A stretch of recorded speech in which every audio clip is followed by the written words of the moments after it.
Hello mga ka-farmlat and good morning po sa inyo lahat. Ayan, nandito po tayo ngayon sa Guinangan, Quezon, sa resort Seascape.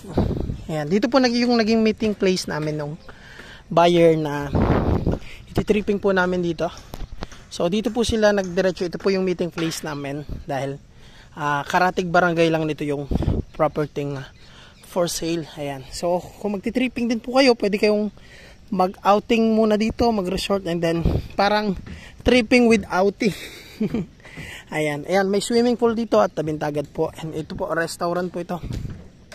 Resort po ito na kung kakain po kayo, pwedeng dito na po kayo kumain. Andito po yung dining area po nila. Tabing provincial highway po ito, at pag search nyo po sa Google Map, lalabas po yung pangalan ng kanilang resort. Ayan. Guinangan Seascape. Yan. So kaya pagtitripping po tayo dun sa mga subdivided na beach sa 3,222 square meter. Yan, pwede po natin pwede na po kayo dito mag overnight din. At kung gusto nyong kumain, maghanap kayo ng kakainan. Ito po yung ambience dito. Yan. Kakain po kayo habang may sea view. Lalo pag high tide po mga ka-farmlat, mas maganda dyan ang dagat. Ayan.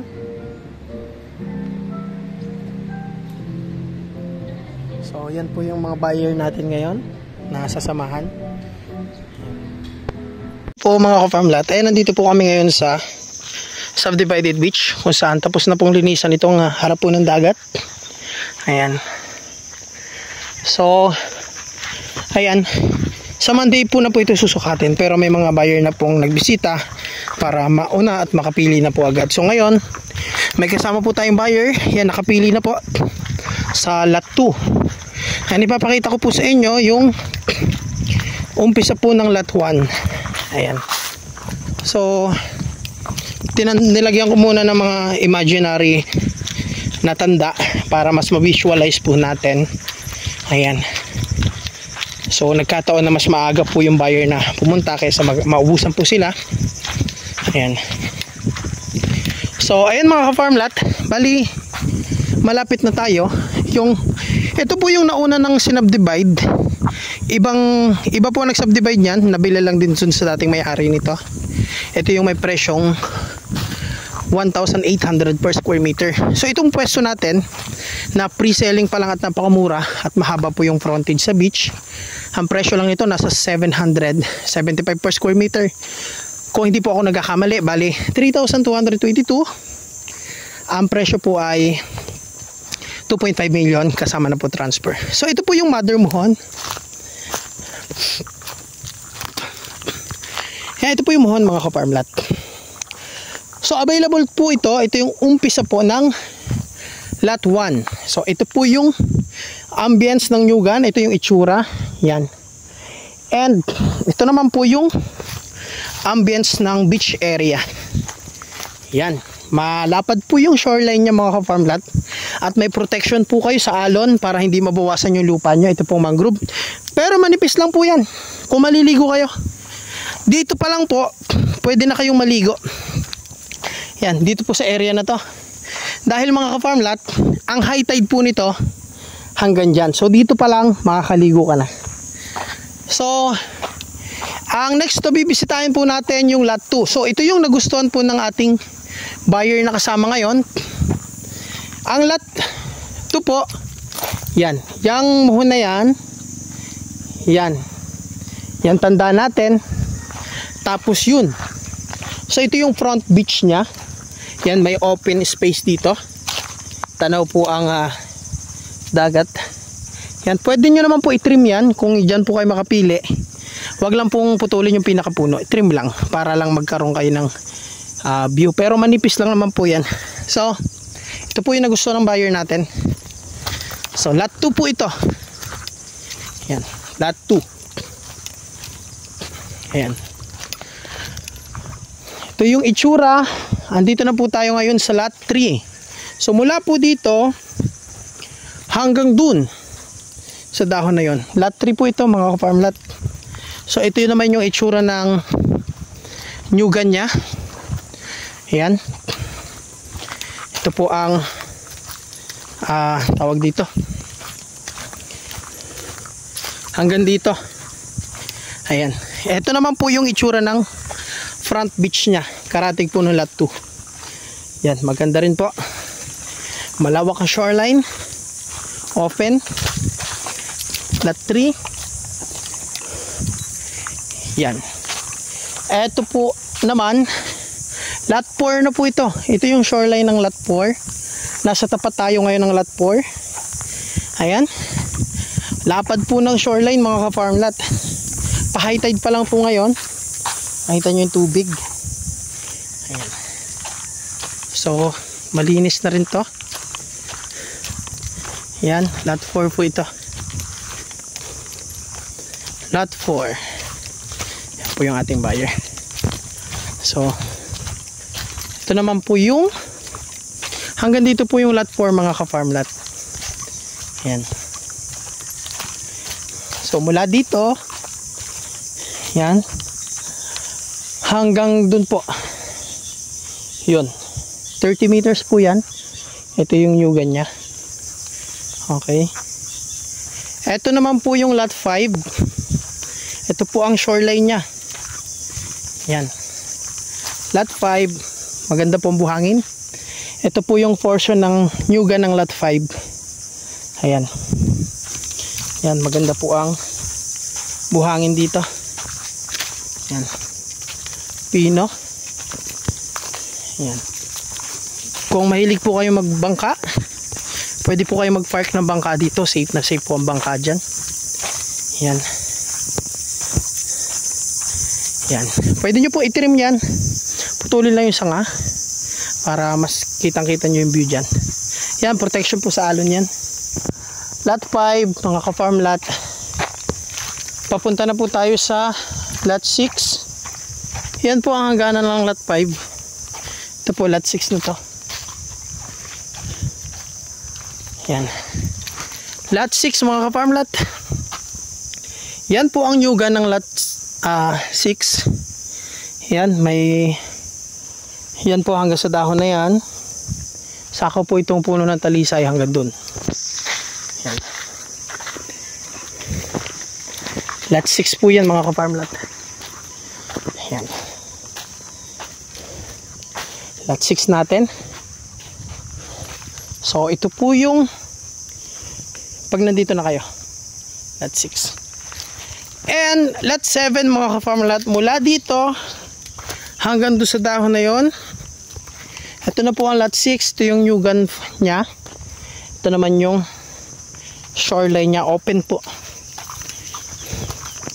Yan. Yan po ang lot 7. Yan. Ito po mga buhangin nya. Pino po yan. Yan. Pino. Yan. Lot 7. So, ayan mga ka-farm lot. 7. Nasa area po tayo ng 7. Ito yung Nyugan ng 7. Yan. 7. Ito pong lot 6. Yan, may sako po siyang mangga. Lot 6. Tapos ito yung Nyugan. Tapos sakop ng lot 6 itong mga puno ng yan. Ito ang pagitan ng lot 6 po. Tsaka yun. Yan. Lot 5. Yan. Ayan po yung buyer natin from Cavite. Ayan. Since pandemic pa po sila naghahanap. And finally, ito po sila nakapili. At halos karamihan ng beach na travel na nila mapa Norte, mapa Bicol. And kaya mas gusto po nila dito dahil mas maraming mas magaganda pa na beach dito na hindi napupuntahan at di nadadayo. Pero sa lahat ng napuntahan nila, mas maganda daw po dito yung mga beaches sa Quezon and sa Bicol kumpara sa mga dinadayo sa Norte. Ayan, at nakakatuwa po. That's why dito sila nakapili. Cocoland area niya. Mga ka-farm natin, nandito po kami ngayon sa lot na to. So ito po pala yung ipapreserve ng buyer natin from Cavite. Ayan, ayan po si Kapitan. Ayan. Saktong nandito po sila si Cap. So siya po kasi mabibili ng daan po dito sa right of way. Ayan. So ito yung napili nila. Farm lot, nandito na po kami sa resort ulit sa Seascape. Yan, dito po sa mga cottage dito. Ayan. So ito mga ka-farm lot, dito po yung buyer natin kanina na una sinamahan. Ayan, mag-a-arrange na po ng earnest money. And ito naman po from Cavite rin. Ayan, mag-earnest money na rin po sila. So dito na po kami magla-lunch.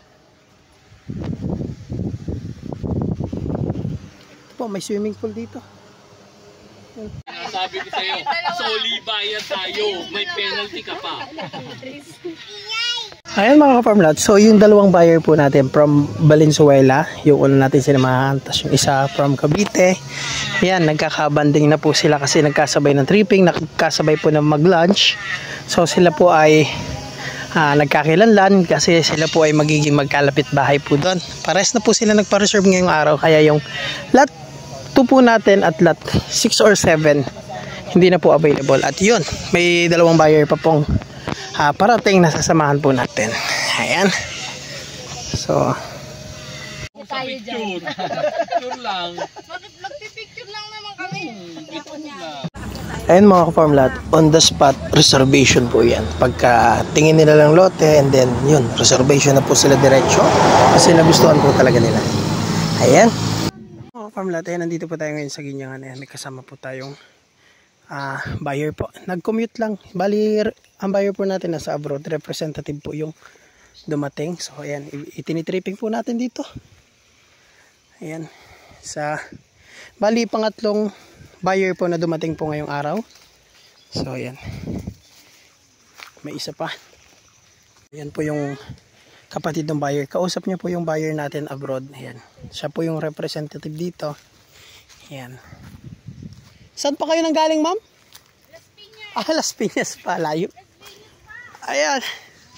Imagine mga ka-farm lot, yung pinaka-may-ari ng lote, taga Las Piñas. Tapos itong bibili po dito, taga Las Piñas pa rin ang galing. Ayan.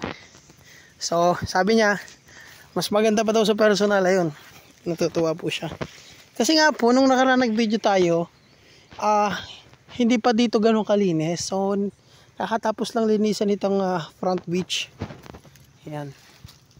So binidyohan niya po ulit, natuwa siya. Ang ganda dito mga farm lot, oh. Ayan.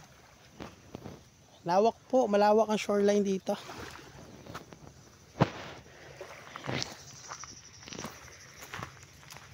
So yan ang pinagpipilian po nila dyan, yung lot 8 and 9 tsaka yung lot 6 and 5. Maalin po doon. So ayan, hanggang dito na muna yung ating video and maraming salamat po mga ka-farm lot. Parang tagang kausap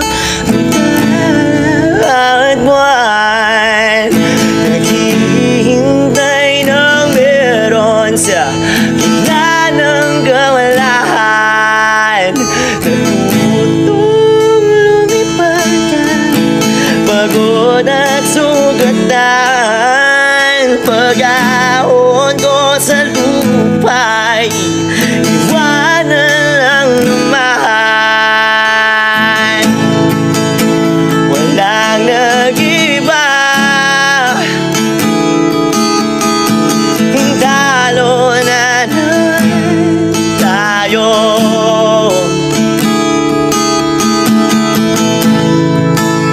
Ganun talaga, nadala sa puro pangako.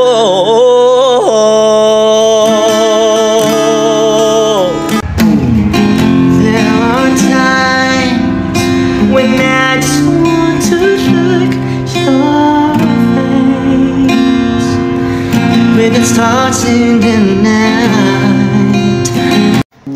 Ayun mga ka-farm lot, mag-avail na po kayo habang pre-selling pa lang at mura. Ayan, ako, tamang-tamang bakasyonan po at retirement farm po yan. Retirement beach dahil napakalapit po sa town proper po ng Guinyangan, Quezon.